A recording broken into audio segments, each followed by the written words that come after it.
What's up everyone, Eric Rossi, the guy with the eye here, and I'm going to give you the overall review today of the Fuji X100F, and this is probably one of the most hyped, popular cameras of especially 2017. A lot of street photographers, people want this on the go, it's a fraction of the price. People say it's the Mini X Pro 2. There are a lot of interesting features and image quality and everything coming out of this, so I'm going to break everything down. I'm going to do my best to keep it organized as well, so check the table of contents down below, probably in the description, and I'm going to segment it for you so that way you see build quality, image quality, etc., and we'll go from there. But we're going to start off with probably the most obvious thing, the way it looks and its features. So one of the people a lot of love about the RX 100 line is the way it looks and its portability and how it feels in the hands. Now, in my first impressions video, as soon as I took this out, I thought this felt amazing. I looked at the layout, it looks very traditional, it looks very classic.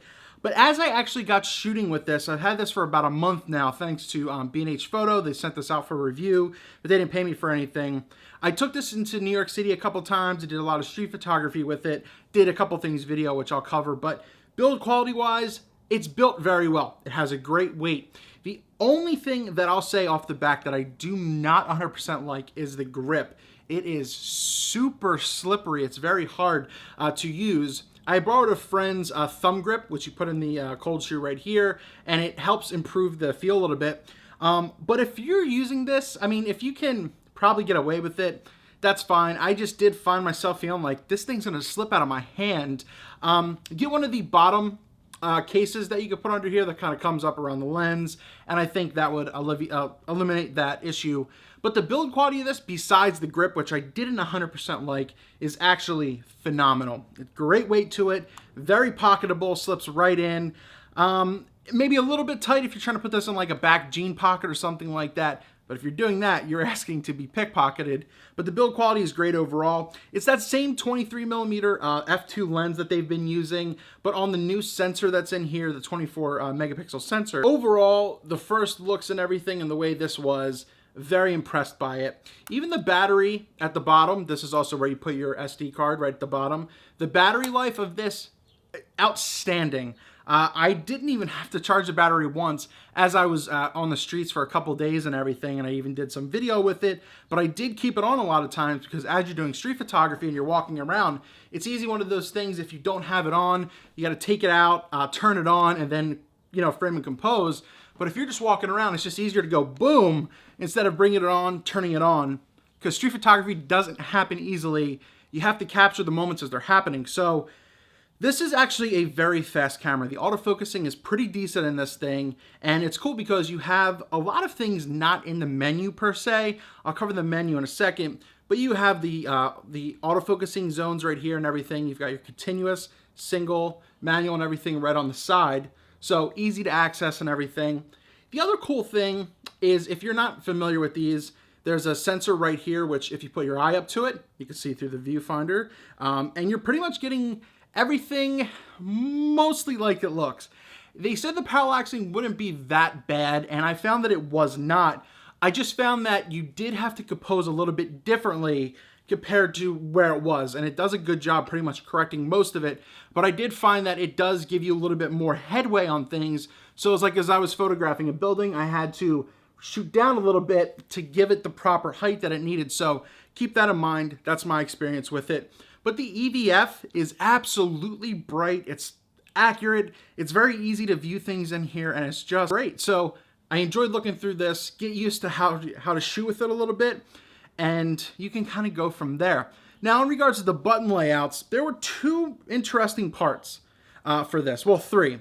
In front, there's a dial here that a lot of people like to use for autofocusing instead of having the autofocus on the shutter. It is a little sensitive, so you do have to be careful with that. But a lot of people like to essentially have their finger right here to autofocus, and then you can snap the photo without any questions. So that's an interesting way to do it. There's customizability of this and everything.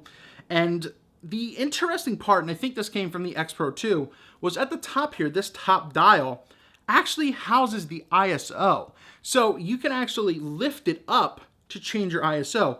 Now, while that is awesome for looks and going back in the traditionalism, in practicality on the streets, it's not the best because it's not easiest to do. Like, it's almost a two-handed operation when instead you couldn't, I guess you can map it to something else, but while this looks cool, I just think it's not the way it should be.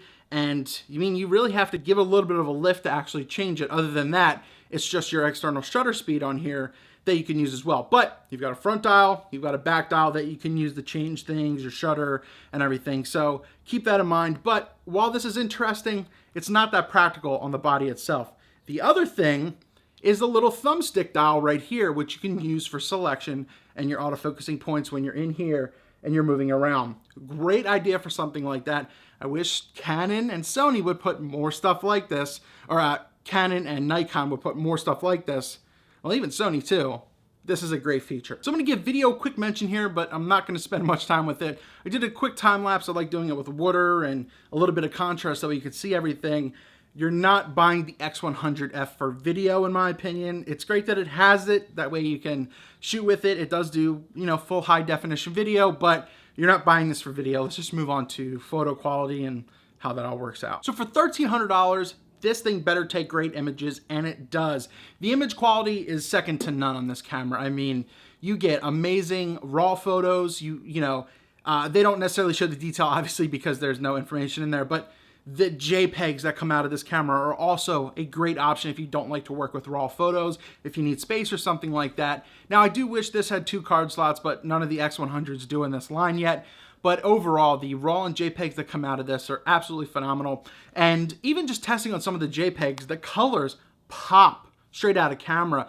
Maybe they're a bit too sharp, but you can turn some stuff down in the menus and you can get, a better look from that. But the RAWs that come out of this, the dynamic range that you get out of this, especially with the new sensor on this compared to the X100, 100S, and 100T, is a bit better. Combined with faster autofocusing speeds, I just felt that it was a very good camera to use. The image quality was great. I don't know. I don't know what else to say. It handled low light pretty good for what it was, and it's just another great option you can have in your bag. Once again, it is $1,300, but compared to a lot of these size cameras on the market, this is pretty much tops up there. And I'm gonna try and compare this soon with the Ricoh GR2 to see what's best for street photography, but both will have their, pros and cons. But overall, for street photography, I really like this. Image quality is great, fast to use, and if you get the black on black one, it's a very discreet camera like the Ricoh, and you can just take what you need. It's a very good camera to use. The image quality is amazing. I flashed up everything that I put up on screen that I took and everything.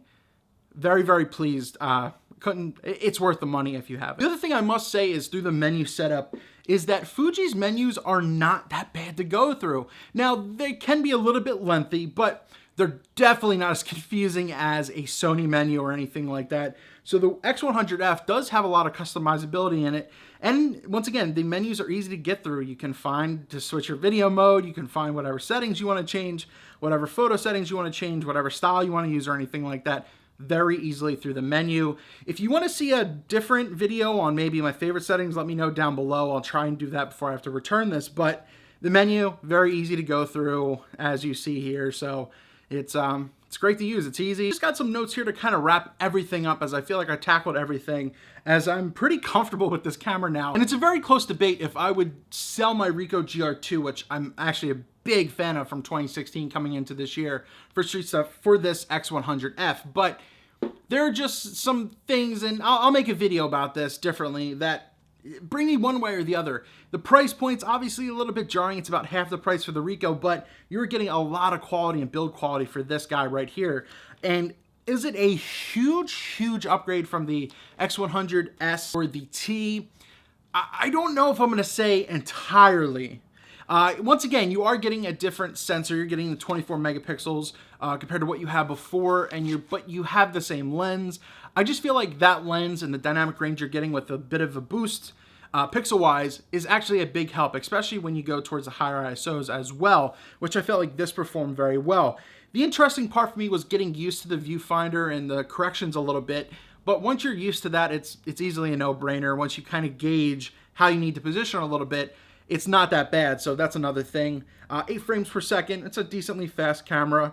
The biggest thing that I like, as I said, was the thumb was the thumb joint right here to move your autofocusing points if you don't like to focus and recompose. One of the last things, as I said, was the battery life, and it's improved. It's been noted to improve from the past models up into this one. And like I said, I still haven't charged this battery yet, and it's not dead, and it's been on for hours on end. Overall, is the Fuji X100F a big camera to look into? And I say it definitely is. Now, once again, this might not be for everyone. This is $1,300, so it's going to limit a lot of people. But the customizable option out of this, the fact that you can like screw off the front little ring right here and attach hoods and some attachments and wide angle conversions is a great thing that the X100 line always has had. You have your aperture dial at the top right here, which is very easy to use. And it's great because things are external. You're not having to dive through your menus, but if you find some annoyances with it, maybe you don't like it, but I do give a big thumbs up if you like the Fuji line and everything to give this a look. That's not to downgrade anything else the others have done. This was just great in my testing. So once again, thanks to B&H Photo for sending this out to review. If you're looking to pick one up or you want more information, check the description and check the links down in the pinned comment below. If you want to check it out and see if you want to buy it or anything like that, I will be honest, it's an affiliate link. So if you buy it, it helps the channel out a little bit and we can review more stuff going forward. Last thing I want to say about Fuji gear is that they do an amazing job of updating their firmwares for years. The Fuji X100 is still receiving updates. It's absolutely crazy. X100F is actually a very, very good camera. A little bit pricey for some, I know, but the battery life, the image quality, and everything that you get from it is great. Stay tuned for a video soon on the X100F versus the Ricoh GR2, and which I think is better for street photography. But for street photography, going around, doing a lot of stuff, this can cover a lot of things that can fit in your pocket.